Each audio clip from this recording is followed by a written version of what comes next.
Friends, we are officially back to the grind here on Old Man Squad Fantasy Basketball. Welcome to the show. We've got a Wednesday to recap, one game, and then we're going to talk about 10 of the most interesting names in fantasy basketball right now, many of them that pop up on the ads or drops board, and we'll let you know how it's a royal we. I will let you know how screw we, it's just me, feel about all of that. I'm Dan Vespris, at Dan Vespris on Twitter, DanBesbris. I spell it out for the folks that are listening after the fact because they can't see it like you YouTubers can right on the screen before you. Bet Online is the world's most trusted betting platform and your number one source for online betting in 2025. Whether you're a seasoned fan or a first-timer, Bet Online is your ultimate game day companion with the largest selection of odds on everything from the NBA and college basketball to the NHL and UFC and soon Major League Baseball. Bet Online continues to be your number one sports betting source. From every three-pointer to hat trick and back again, Bet Online is you covered with odds, stats, and more on every game, every play, and every win. Bet Online, what a partner they've been. The game starts here. Let's quickly go through yesterday's card, and let's go through the news of the day. Of course, the news of the day is that Bobby Portis has been suspended for 25 games for violating the league's anti-drug policy, which, look, I know what you guys are thinking. It's not that. Bobby Portis got suspended for tramadol, which is typically a painkiller. Now, Bobby Portis's camp is saying that it was a mix-up with Toradol, and Twitter is saying, why is the tramadol suspension for 25 games? I mean, this is a little bit weird. I'm not a doctor, but I'm fairly certain that tramadol is not something that you can just like walk into your neighborhood pharmacy and buy. I don't believe it's an over-the-counter drug. So it's a pretty weird mix-up if that's really the story they're going with. And people are buying it so far, which, I don't know, man. Like, who mixed it up? Did Bobby mix it up? Because that's not how it works. He can't just, like, walk into a pharmacy and say, excuse me, sir, I would like to pick up my prescription for Toradol, and the pharmacist hands him tramadol. Someone had to prescribe this, right?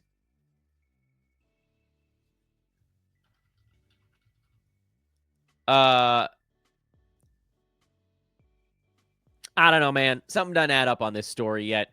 Call me suspicious. Because everybody, like, most of the reaction I'm seeing on Twitter is like, boy, that's a big suspension for tramadol. Or, boy, you know, poor Bobby Portis. But I don't know, man.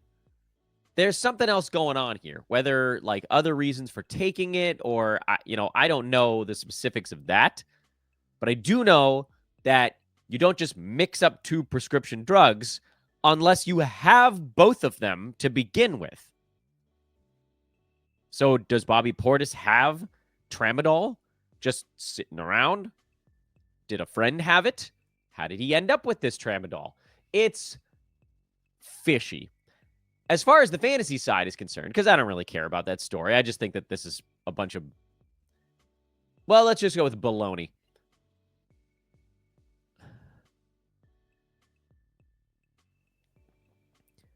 It's baloney. I wanted to say BS, but we'll go with the clean version. The fallout here is that Kyle Kuzma is going to have more to do. I don't like his fantasy game. You guys know that about me. I've never been a Kyle Kuzma guy. But if you're punting the right things, he could make sense. And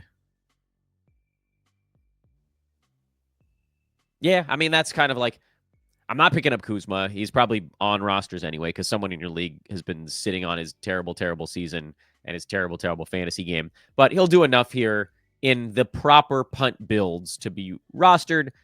is just not really for me. Brook Lopez also has more job security now. They don't really have a way to, quote unquote, go small unless they play Giannis at the 5, which they could do from time to time. But you'll probably just see a nice, not that you haven't already, but a pretty safe amount of Brook Lopez the rest of the way. So that's the Bobby Portis news. Lakers lost at home to the Charlotte Hornets yesterday. Austin Reeves got ejected, and immediately after that, the Hornets went on an 18-1 run. Whoops. Luka Doncic was terrible. He'll shake the rust off at some point here. He's fine. There's going to be a lot of people pointing and going, "Oh my God, Luka Doncic, he really is. He's bad now." He's not bad now, guys. He's Luka Doncic. He'll be fine. As far as the Lakers go, and we'll get over to the Hornets in just a second because Mark Williams and LaMelo Ball both came back for this ball game. I may have underestimated how much the Lakers need Rui Hachimura in this new configuration in the aftermath of the Mark Williams failed trade, which, by the way, Jeff Schwartz of Excel Sports Management just came out and basically called the Lakers out, said they shouldn't have failed him on the physical. So this saga rolls on a little bit. Lakers must feel like they got something in the hopper in the next couple of months, if that's really the case. But again, forget the tinfoil hat stuff. Rui Hachimura played 39 minutes in yesterday's ball game. That was a team high. He was a -1, which, like, you can't read too much into that. But 17 points, 8 rebounds, 3 assists, a steal, and a three-pointer on 16 shots. He basically had the third highest usage of anybody on the team, well ahead of Austin Reeves in yesterday's ball game, who his usage was down.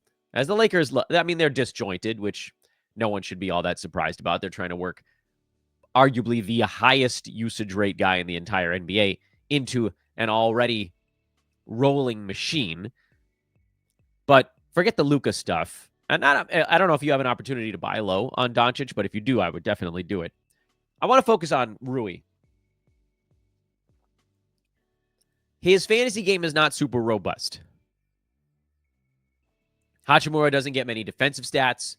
His free throw number is fine, but not good. His field goal number is typically also kind of in that okay range. So he's going to have to do it with scoring and rebounds and hopefully add a clip that's not a negative, sort of like a neutral or maybe a slight positive clip on the efficiency numbers. So for straight 9 cat, I don't know that it's going to be good enough. But overall, the thing that jumped out at me or to me on this Rui stuff is how much he's continuing to play even when the new guys are around. Basically, that his minutes haven't fallen off in any meaningful way. And in fact, in yesterday's ball game, they were higher than ever. I will state again that the lack of peripheral stats is going to be a problem. He's at 1.3 combined steals and blocks in full starters minutes. That's not very much. He doesn't pass almost at all. 3 assists yesterday was a skyscraping number for him. And again, the free throws are like, meh, not good. And the field goal is okay. He's at 50.8%. That's not bad. But can the rebounding tick up here? Because the Lakers are liable to go small much more often with no Mark Williams and no Anthony Davis. So it's possible that the rebounding rate might get a little bit better. Although we might see Luka take some of those. But could Rui conceivably get up to 6 rebounds instead of 5.2? I think it's not insane. I'm not going to ask for like 7.5. That's stupid. That's not the kind of jump that players make just because of the personnel around them.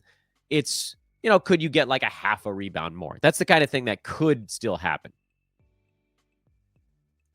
He's number 118 in 9 category leagues in about 32 minutes per ball game. Can he still get 32 minutes? I don't know. But if you see even the slightest uptick in any of his numbers and the minutes stay somewhat constant, you could be looking at like a 9th rounder, which is, again, a not much of a ceiling. So I'm not telling you got to race out and pick up Rui Hachimura. I just think when you watch this Lakers team, and they'll get better as they work Luka Doncic in, but they were pretty much just bombing away from three-point land. There was nothing going to the bucket outside of LeBron and Rui Hachimura, oddly enough. And then, the customary 2 to 3 Jaxson Hayes dunks per ball game.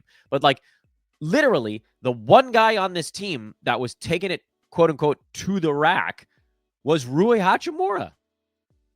And I think they kind of need that right now. A guy that can cut and dive and, hang out at the dunker spot and whatever, that has enough of a mid-range game or even an outside game where, like with Jaxson Hayes, a defender can just sag back. With Rui, they actually have to kind of go guard him out there. He's not good. Don't get me wrong. He's not a good basketball player. He's fine.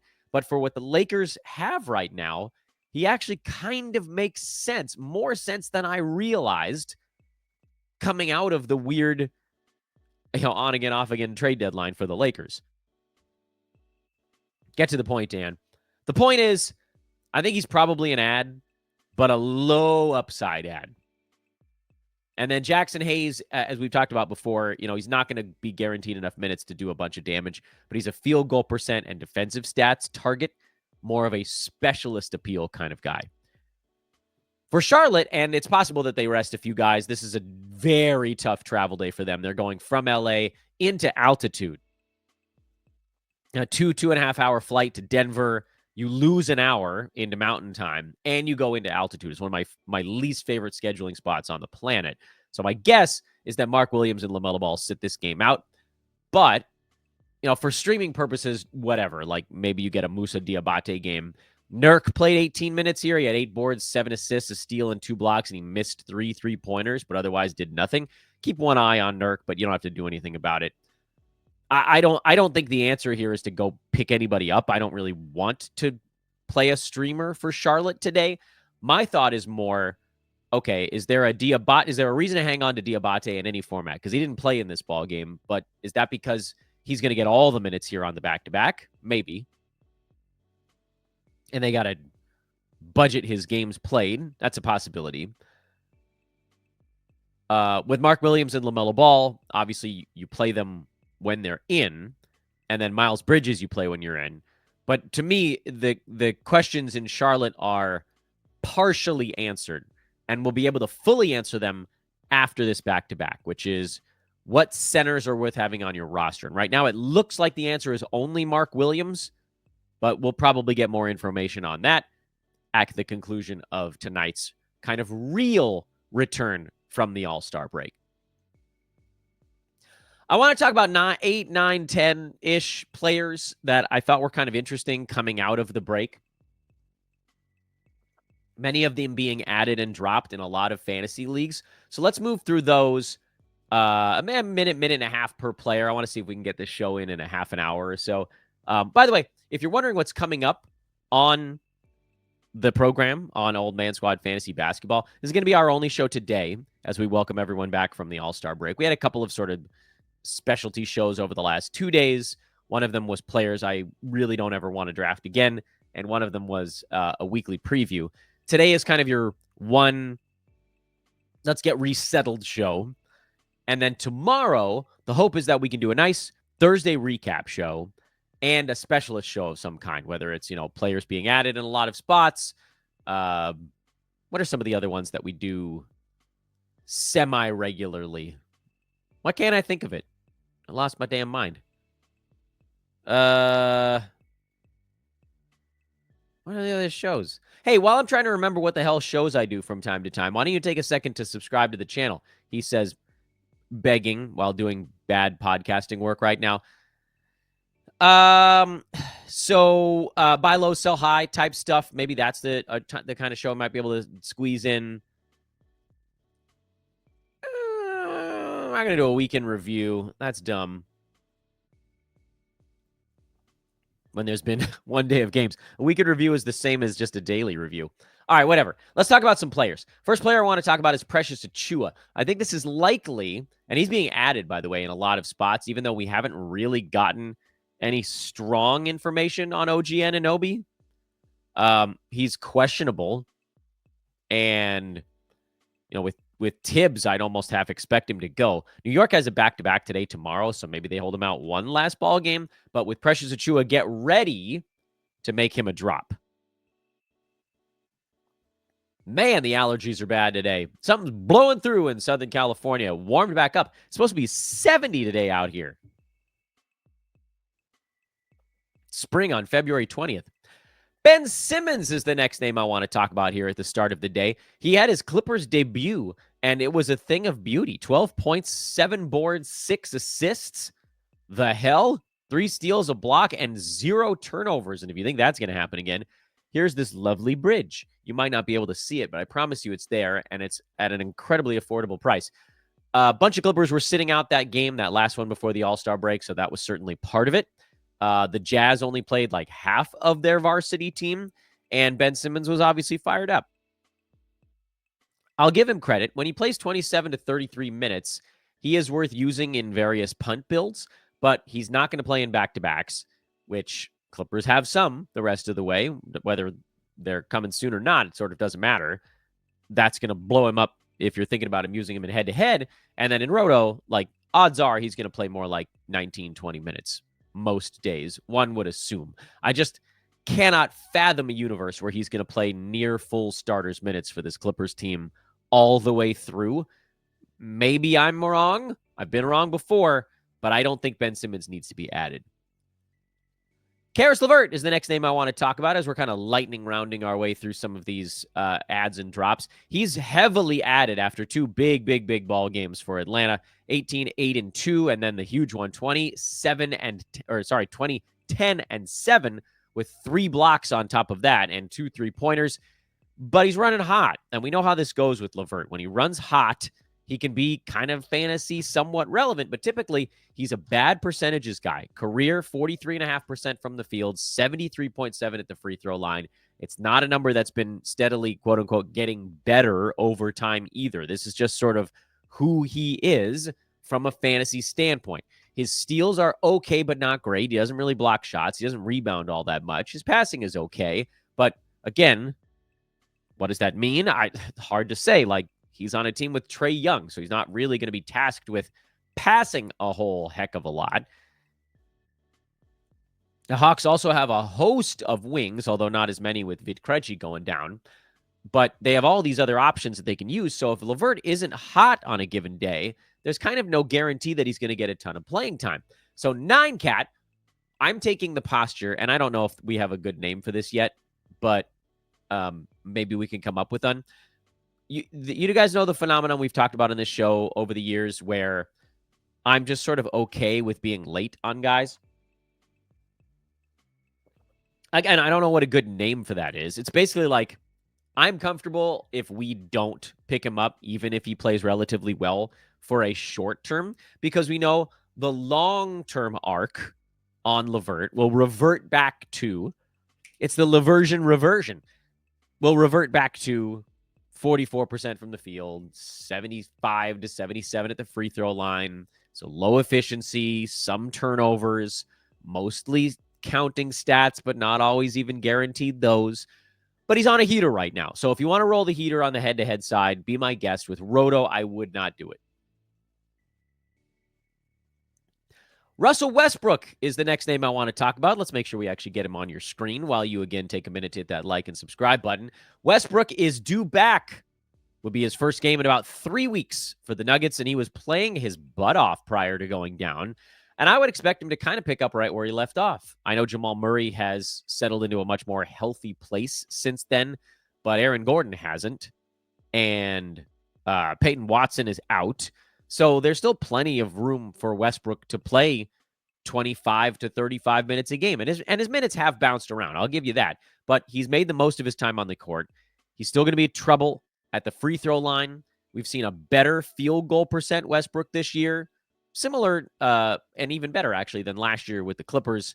He was at 45.5%. He's around 48 with Denver. Not surprisingly, this is just what playing with Nikola Jokic does for you. But he's at 13 points, 5 boards, 6.5 assists, 1.5 steals, and a 3-pointer. And you just have to pray he doesn't go to the free throw line. So he's an obvious yes in punt free throw builds. And I think he's still a baby size yes in straight 9-cat. And again, you just hope that the good outweighs the bad. Here's a tough one. Bol Bol. But I think the answer is actually pretty easy today. He's a tough call, altogether. But the answer today is to hold. Because, yeah, we haven't really seen the Suns at full strength and what that might do to Bol's minutes per game number. But he's played 33, 30, and 33 minutes in his last 3 ball games, and it wasn't like a front court guy was missing. Bradley Beal was out, and KD was out at the beginning of that, but he came back, and Bol Bol kept playing minutes. This is a guy who has, again, unicornish appeal from a fantasy standpoint. He's a big-time shot blocker at 7'3" because he's the world's longest green bean. He can rebound a little bit. He's not a massive rebounder, but, he had a 14 rebound game mixed in there. He has 25 over his last 3 games. That's not bad at all. He gets steals, again, just because he's long as hell. And he can hit some threes. Probably won't be the greatest field goal percent guy if he's actually going to chuck 6 to 10 3-pointers per ball game, which is what's happening lately. I would prefer if he got himself a little closer to the bucket, maybe get that field goal percent back up over 50 this year. But there's too much intrigue. There's too much maybe. There's too much, could it with Bol Bol to bail on him right now. And it's interesting that I wanted to bring him up here because he's actually being added and dropped. He's that weird name on the Yahoo transactions board that's in the top 10 in both adds and drops, but nothing's actually changed since the last time we saw him play a crap ton of minutes, other than, again, if Beal comes back, does he take Bol's minutes, or is he going to take, I don't know, is he going to take Grayson Allen minutes or Royce O'Neal minutes or someone else's minutes? What was Phoenix's last game? They played on Wednesday, I think, the big mega super ultra day. They lost in Houston. There are other minutes available in that one. He could take Ty Washington's 26 minutes. So there are other ways for Beal to get in there and get 30 minutes without impacting Bol's 33. He could take Tyus Jones's minutes. By the way, Grayson Allen didn't play in that ball game, but you guys catch my drift. There's no guarantee that Bol Bol is going to be good the rest of the way. In fact, if I had to guess, I would say he's probably not. But there's also no guarantee that he's going to just turn back to bad. I was going to talk about Bobby Portis, but we talked about him at the outset. You can drop him, I think, is basically where I'm going with the Portis stuff. The one thing that we forgot to mention was what to do with Bobby. That they played 53 ball games. 25 suspension takes you to 78, which means your best case scenario is 4 games from Portis at the end of the year. So, bye-bye, Bobby. You out. Who's this one? Moussa Diabate. And we talked a little bit about this one at the beginning of the show as well. I think you hold on to Diabate for 1 day. 1 day. Why 1 day? Well, because the Hornets are playing again tonight in Denver. And it's what I said at the beginning of the show. I think there's a real chance that Nurk and Mark Williams sit out the back-to-back in altitude. And if that's the case, then Diabate goes back to kind of being the last man standing. And if that's the case, and if that's the way that the Hornets are going to play things from this point forward, you can pretty much just look at when they've got back-to-backs and try to grade it out from there. And they've got a few. They're not all the time. They've got another one Monday, Tuesday of next week, so that will be a time maybe you could squeeze out a Diabate. It's a weird way to say it, Dan. Weird way to say it. Then they don't have another back-to-back till March 7th and 8th, so there's certainly no reason to hang on to him if he's basically not going to play between now and then. But again, we will know by later tonight. Jaxson Hayes was another name I wanted to talk about, and we got into him a little bit on the game recap part of this podcast. But if you look at what he's been doing lately, Hayes has been on a pretty furious run. I think there was a stretch there where he made 18 shots in a row. Something like at the end of the Warriors game through the beginning of this Charlotte game. He's going to be a field goal percent monster. He's at 71% this year. I'd like to say that should come back down to 64, but I honestly don't know that it will. This is a guy with Luka and LeBron and Reeves, frankly, feeding him the basketball, where probably a solid half of his attempts are going to be dunks or more. So if you just assume he's going to take 3 to 4 shots per game, and 2 of those are going to be made dunks every night, the other 2 are probably going to be layup tries or 4-foot hook shots. If he even shoots 50% on those, he's going to be around 75% from the field.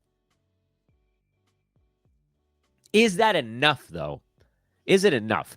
His 18 minutes yesterday were somewhat disconcerting. I'm actually kind of surprised he didn't play more.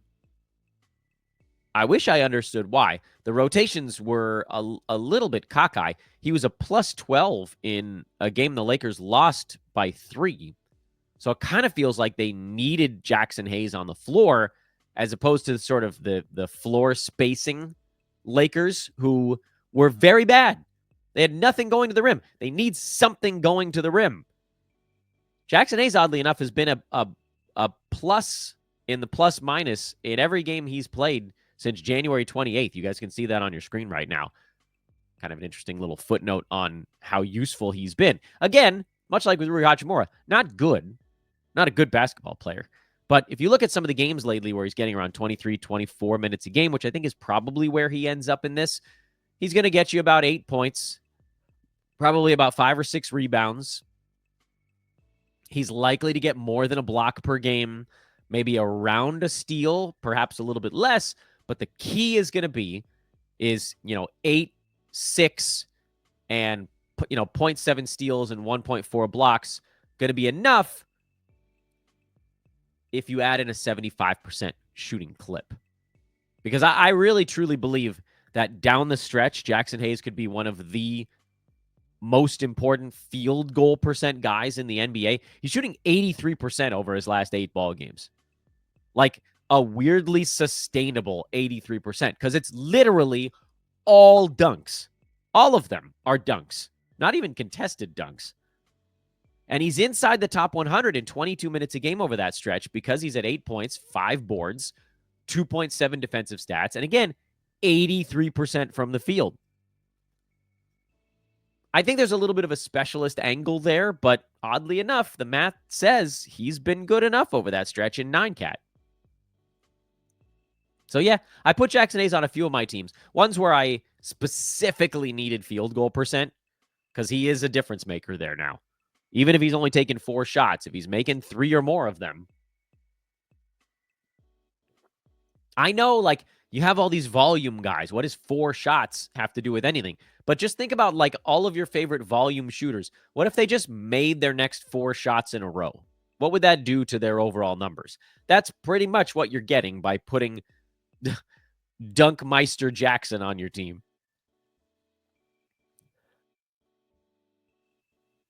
I'll tell you what, my sinuses are barely making it through this show. Keon Ellis is the next name I want to throw out there. He got really good-looking minutes for 3 games in a row and then fewer in the last one. And, some of it was just the lineups he was a part of were not doing well in that game. Keon's lineups were a minus 11 in a game that the Kings only lost by 7, so other lineups were doing better. But overall, he tends to be a part of winning lineups. So I'm going to hold on Keon Ellis. I know he got dropped by a bunch of places because his last game before the All-Star break was not a very good one. I still have faith that he can give you about 10 points per game, 2 3-pointers per game, 4-ish, 3 to 4 rebounds per game, 2 assists. And the big part here is, can he get you, like 1.5 to 2 steals and, 0.6, 0.7 blocks per game? That's going to be the marker for Keon Ellis. So if you need defensive stats, obviously he's a much easier hold. If you don't, it makes him sort of a tougher hold. But I think Keon Ellis is going to be okay. And then Bilal Coulibaly, I'll admit, I way overestimated how much better he was going to be after Kuzma left town.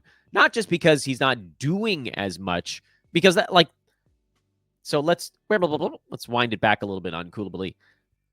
The hope, for me at least, was not a big minutes change for Bilal. The hope for me on Coulibaly was that with Kuzma gone, that he would just start doing more on offense. And it looked like that was going to be the case right after the All-Star break, a 12-shot game, a 20-shot game. You're like, oh, okay, here we go. He wasn't making them, but taking a ton of shots is a good sign. And then all of a sudden, he went back to what it was before, 9 shots, 8 shots. He had 8 assists in his last ball game, but that's just not going to get it done. I think you can probably move on from Coulibaly in all but the most perfectly situated punt formats. because he's very bad at field goal percent. He's mediocre at free throws. Not terrible, but not good. And you kind of want one of those two things to be a small positive. Yeah, he can score, board, assist, steal, block. There's all the counting stats he's actually relatively good at. But when you're that inefficient, you just, like, you're forcing teams to punt multiple things to get you inside the top 100. And that's kind of where we are with Coulibaly right now. If you're just punting field goal, I think you could give him a little bit of a longer leash, maybe give him another week or two, see if Washington starts, pulling the plug on anybody else. It's possible that the Wizards go the other way. They've been so bad this year that they could actually afford to accidentally win a couple of ball games and still be in that bottom group. So you might see Chris Middleton get into a game. You might see Malcolm Brogdon play a little bit, although he got hurt again. You might see Marcus Smart get into more ball games. By the way, I'm holding on Keyshawn George. If you're saying, Dan, what about the other guys? And I'm just kind of watching Bub Carrington, who, much like with Caris LeVert, I'm perfectly comfortable being late on if it turns out that he is decent the rest of the way. On this team, I would prefer Keyshawn George as the one guy that I'm keeping on my roster for now. But everything changes every 2 days during silly season, which, again, for some of these teams, it's been silly all year. But, like, the legitimate silly season is only 2 to 3 weeks away. Those are the names I wanted to talk about, but I'm not done yet. Where did my Underdog Fantasy tab go? There's my Underdog Fantasy tab. UnderdogFantasy.com. Sign up today using promo code OLDMAN and play with me. This is Jim Carrey. Nobody wants to play with me. I already pre-built my 2-name card for today. I haven't put in my actual wager size, but I'll get there. Again, click the link in the show description. That's the easiest way to sign up over at UnderdogFantasy.com. I think at this point, you guys kind of understand how that goes. If you sign up using our promo code, you can get up to $1,000 in deposit match bonus cash and a free play. And you can use a Luka Doncic odds boost on games where we know he's actually active. I tried that yesterday, and I totally doinked my card. But I'll tell you what, this is what I'm looking at today. I went higher on Nick Smith Jr. than 12.5 points because I'm fairly certain LaMelo Ball is sitting, and if Nick Smith makes it through the entire ball game, he'll take 14 or 15 shots. So we really only need him to get about a point per attempt, which he didn't do it yesterday, but maybe he'll get there today. And Keldon Johnson, I went lower. I just have at point rebound assist is the number on Keldon Johnson. I don't think he's going to do enough when he's out there. He's not getting consistent run. I wanted to get in on, what's the game down at the bottom here? I wanted to get in on Lakers Blazers, but the Lakers numbers are not posted yet. I also wanted to get in on, what was the other one here? I think it was Orlando Atlanta, but I couldn't find it was Clippers Bucks. I wanted to get in on a Kuzma prop, but it wasn't in there yet. So maybe check back a little later. You could probably throw a Kyle Kuzma thing in with this Bobby Portis stuff.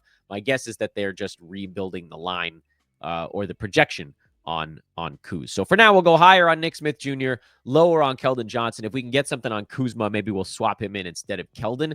But I do like the Nick Smith one. That one feels kind of okay. Just come play with me.